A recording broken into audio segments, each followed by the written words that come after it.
ඉංග්‍රීසි භාෂාව ඕගොල්ලන්ට උගන්වන වීඩියෝ මාලාවේ දෙවෙනි වීඩියෝ එකට තමයි අද ඕගොල්ලෝ ඇවිත් ඉන්නේ. ඒතර මම පළවෙනි වීඩියෝ එකෙන් ඕගොල්ලන්ට ඉංග්‍රීසි භාෂාවේ හෝඩිය ගැන විස්තර කළා.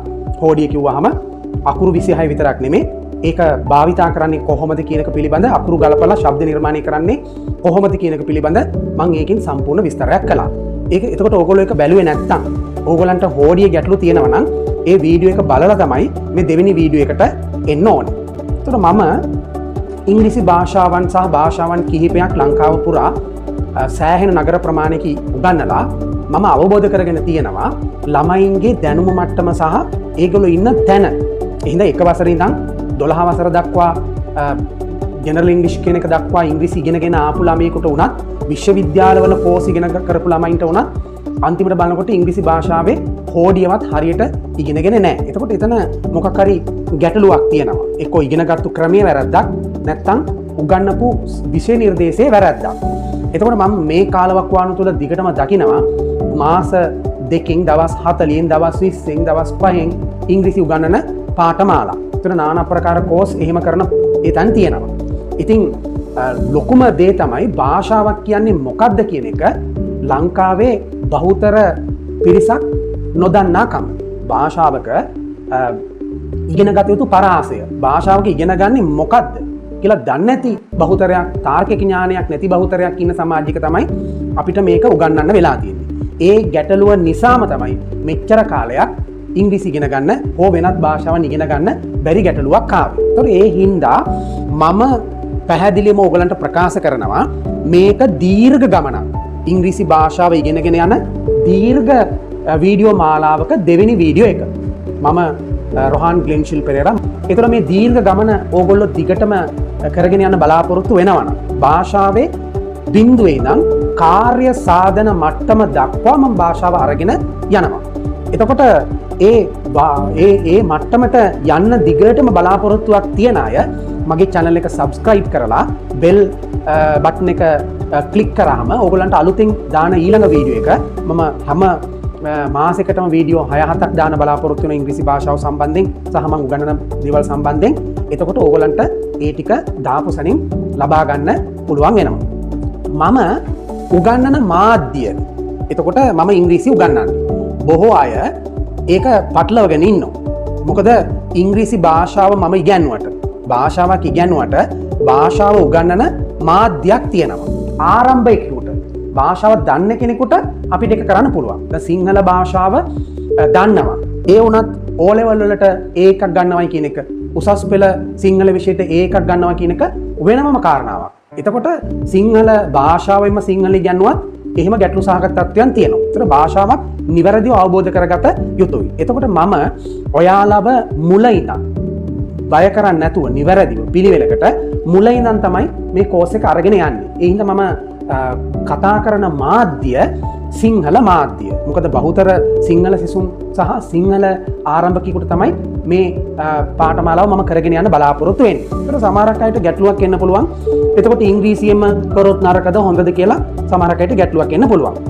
ඒ හින්දා පොඩි වෙනත් උදාහරණයක් අරගෙනම මේ පාඩම මම ආරම්භ කරන්න බලාපොරොත්තු වෙනවා. අපි හිතමු දැන් ඔයාලා ඉගෙන ගන්නේ දෙමළ කියලා අපි හිතමු. දෙමළ භාෂාව ඉගෙන ගන්න. ඉංග්‍රීසි නෙමෙයි දෙමළ. එතන මෙතන වාඩි වෙලා ඉන්නේ සිංහල සිසුන්. එතකොට මම උගන්වන්නේ දෙමළ.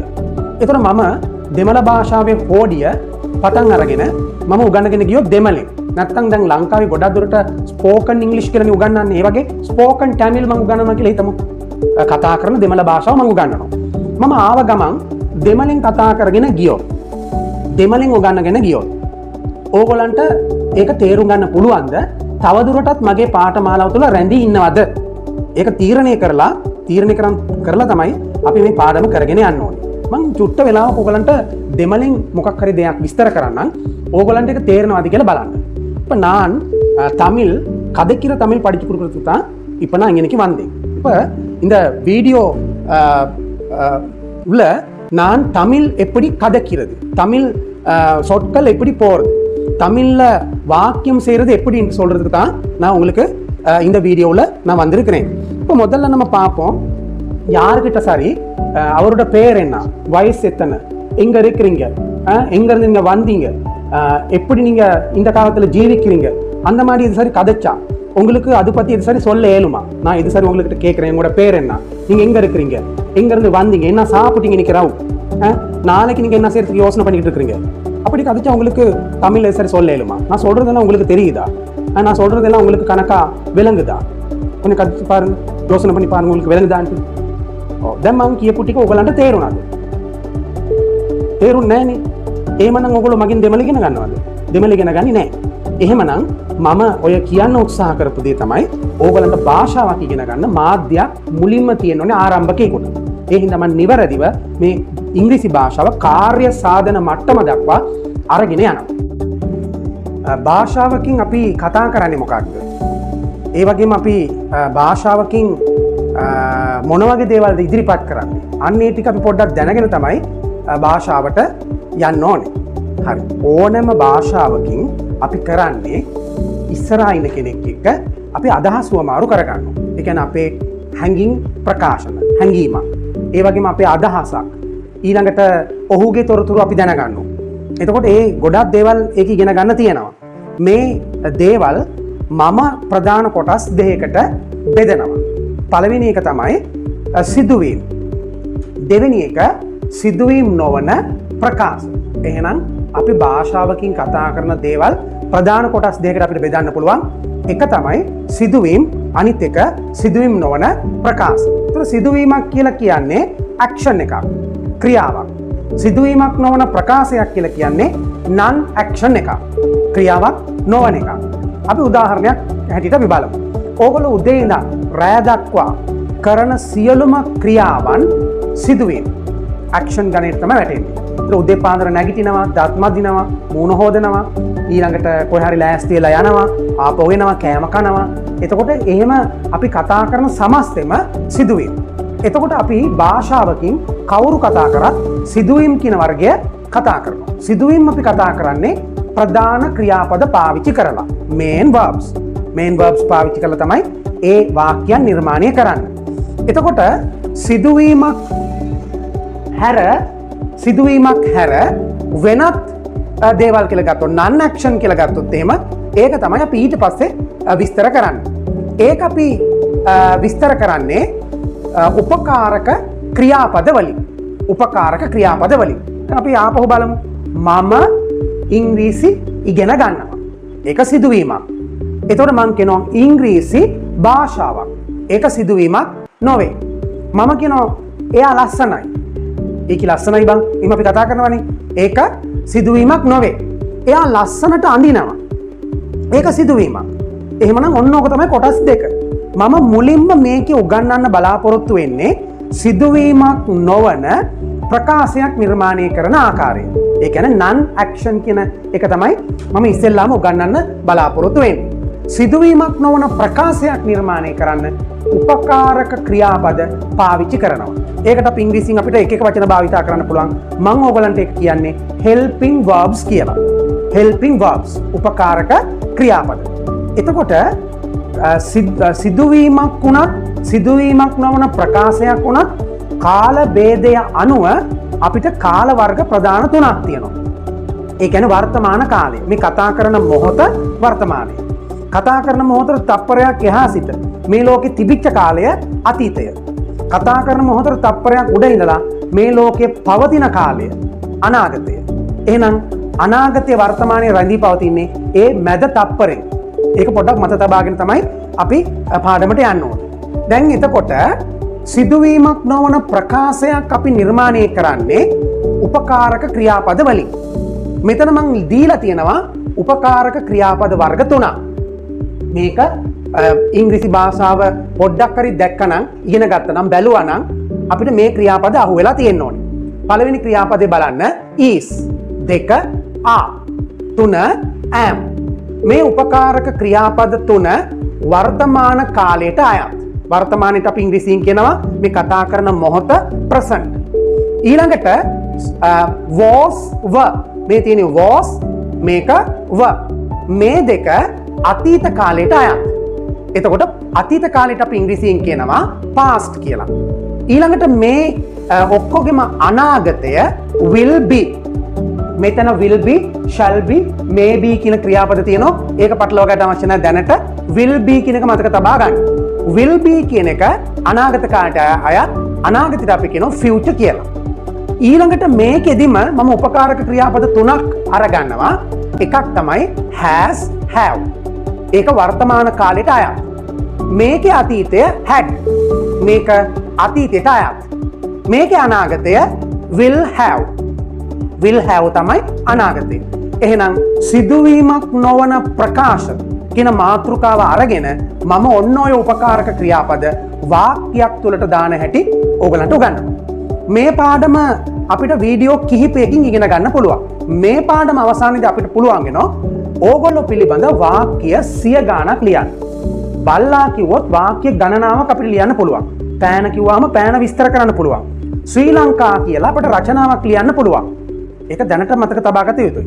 එතකොට මගේ පාසල, මගේ ගම, ඊළඟට ඇය, මගේ පෙම්වතිය, ඒ වගේ ඕනම මාතෘකාවක් අරගෙන සරලව වාක්‍ය ගොඩනගන්න පුළුවන් මේ පාඩම හරියටම පුළුවන් නම්. මේකේ මම අනුමාතෘකාව හැටියට අරගන්නවා is, are, am වලින් එකක් is. මේ is කියන එකේ තේරුම මොකක්ද කියලා අහුවොත්. දැන් ඊ මොකක් හරි වචනයක ශබ්දයක තේරුමක් තියෙන්න එපා. මම අහුවොත් is කියන්නේ මොකක්ද? ගොඩක් අය ඒක එහෙම අවබෝධ කරගෙන නැහැ. සිංහලත් එක්ක සංසන්දනය කරලා අපි අවබෝධ කරගන්න ඕනේ මුලදී. comparative method එකකට අපි මේක අල්ල ගන්න ඕනේ. is කියන එකේ තේරුම තමයි way. පළවෙනි තේරුම way. දෙක තිබේ. තුන city. way, තිබේ, city. දැන් එතකොට ගැටලුවක් එනවා is, are, am වර්තමානයේ පාවිච්චි කරන්නේ කොහොමද? දැන් සාමාන්‍යයෙන් භාෂාවක් ගත්තොත්, සිංහල භාෂාව ගත්තොත් ලෝකයේ අමාරුම භාෂාවක්. සංකීර්ණ නීති රීති මාලාවක් තියෙන භාෂාවක්. ඒක ස්ත්‍රී පුරුෂ අනුව වාක්‍යයක උක්තේ ආඛ්‍යාතය දානකොට ස්ත්‍රී පුරුෂය අපි බලන්න ඕනේ. පණ ඇති පණ නැති ભેදය බලන්න ඕනේ.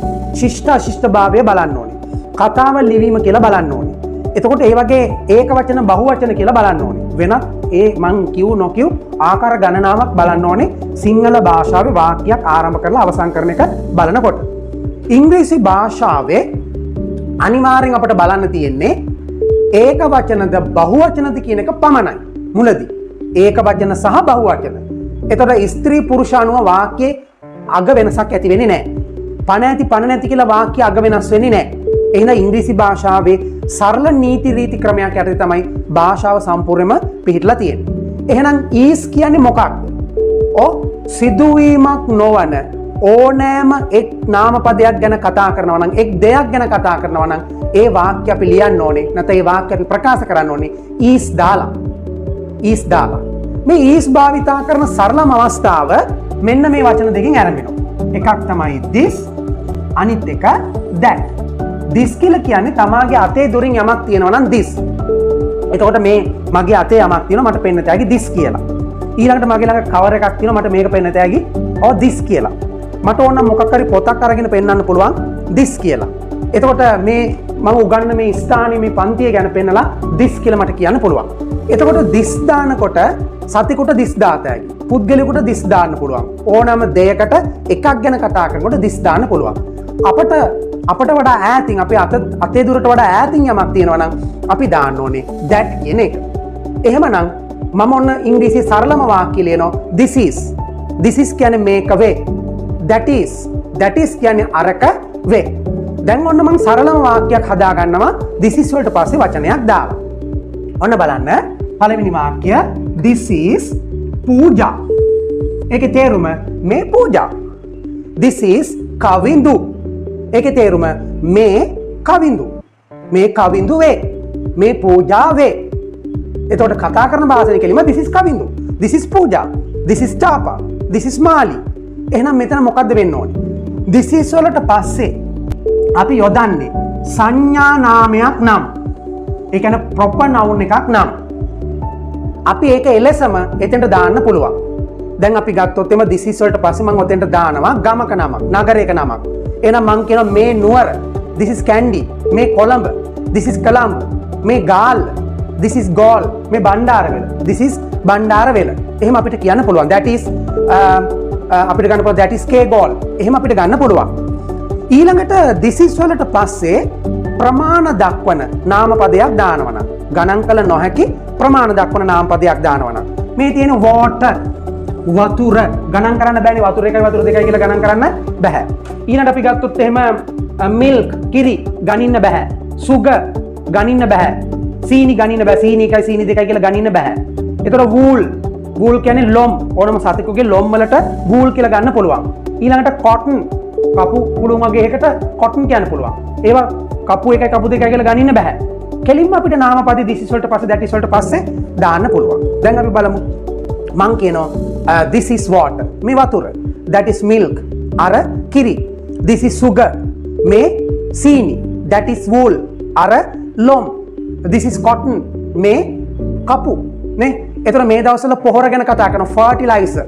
එහෙනම් මේ පොහොර this is fertilizer එහෙම ගන්න පුළුවන්. එතකොට නාමපදයක් this is වලට පස්සේ යොදනකොට ඒක 1 2 3 කියලා කවුන්ට් කරන්න පුළුවන් නම් ගණන් කළ හැකි නාමපදයක් යෙදුවොත් අපි කියන අව්‍ය පදය දාන්න ඕනේ. ඉංග්‍රීසියෙන් ඕකට අපි කියනවා ආටිකල් එකක් කියලා. ආටිකල් කියන එකේ වෙන වෙන අර්ථ තියෙනවා. මෙතන ආටිකල් එකක් හැටියට තමයි ඉංග්‍රීසියේ ගන්න.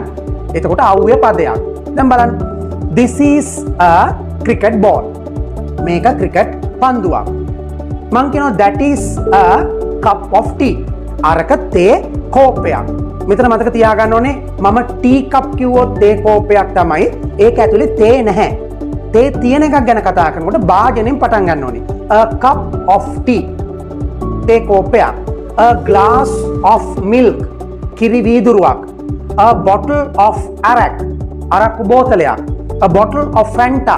Fanta බෝතලයක්. ඒ ක්‍රමයට. ඊළඟට බලන්න that is a glass of water. අර වතුර වීදුරුවක්. ඊළඟට බලන්න this is a bird මේ කුරුල්ලෙක්. that is a fish අර මාළුවෙක්. that is a flower අරක මලක්. that is a spoon අරක හැන්දක්. දැන් මේ ක්‍රමයට අපිට වාක්‍ය හදාගන්න බැරිද? ඕන තරම් වාක්‍ය හදාගත හැකියි. බලන්න මේක ගහ this is a tree නේ. මේක පෙට්ටියක් this is a box නේ. මේක පන්තියක් this is a class මේක පන්ති කාමරයක් this is a class room. අරක ඉනිමගක් that is a ladder නේ. අරක ජනේලයක් that is a window මේක දොරක් this is a door. අරක විදුලි පංකාවක් that is a fan නේ. එතකොට මේක බල්බ් එකක් this is a bulb. දැන් අපිට ඕන තරම් වාක්‍ය හදාගන්න බැරිද? මේක කමිසයක් this is a shirt නේ. එතකොට මේක අපි ගත්තොත් එහෙම පින්තූරයක් this is a picture. මේක චිත්‍රපට ශාලාවක් this is a film hall. මේක ඇඳක් this is a bed නේ. this is a bed. මේක පැදුරක් this is a mat නේ. මේක ජංගම දුරකථනයක් this is a mobile phone. මේක පුටුවක් this is a chair. අපිට ඒ ක්‍රමයට වාක්‍ය හදන්න බැරිද? පුළුවන් නේ. ඊළඟ කොටසේදී අපි දැනගන්න ඕනේ මේකේ මේ පටන් ගන්නකොටම අපි දැනගන්න ඕනේ ගැටලු ඔක්කොම निराකරණය කරගන්න ඕනේ. මේ අ වෙනුවට ඕගොල්ලෝ දැකලා තියෙනවා and කියන එක දානවා. අ වෙනුවට and දාන්නේ ඇයි? එහෙනම් ඊළඟ කොටසේදී මම ඔයගලන්ට කියලා දෙනවා මේ පාඩමේදීම අ වෙනුවට and දාන්නේ ඇයි කියන එක.